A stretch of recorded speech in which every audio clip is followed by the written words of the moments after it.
இப்படிப்பட்ட நம்ம தெய்வங்களை, இப்படிப்பட்ட நம்ம மக்களை தற்குறி தற்குறின்றது இன்னமும் சொல்லிக்கிட்டு இருக்கிறாங்க. நான் காஞ்சிபுரத்தில் சொன்னதை தான் இங்க நான் திரும்பவும் ரிப்பீட் பண்றேன். நீங்க தற்குறி தற்குறின்னு சொன்னீங்களே, அவங்க தான் உங்களோட அரசியல் வாழ்க்கையே ஒரு கேள்விக்குறி ஆக்கி இருக்கிறாங்க. கேள்விக்குறி ஆக்கிட்டாங்க, இன்னமும் ஆக்க போறாங்க. அன்னைக்கு நான் சொன்னப்போ சிரிச்சவங்களாம் இன்னைக்கு என்ன பண்ண போறாங்களோ. உண்மையை சொன்னாதான் அந்த கூட்டத்துக்கு கசக்குமே.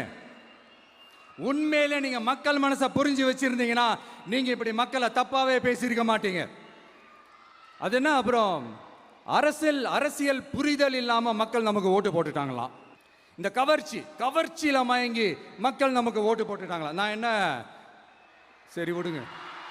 மக்கள் அவங்களுக்கு ஓட்டு போட்டா அந்த மக்கள் நல்லவங்களாம், அதே மக்கள் நமக்கு ஓட்டு போட்டா அந்த மக்கள் கெட்டவங்களா, தற்குறியா.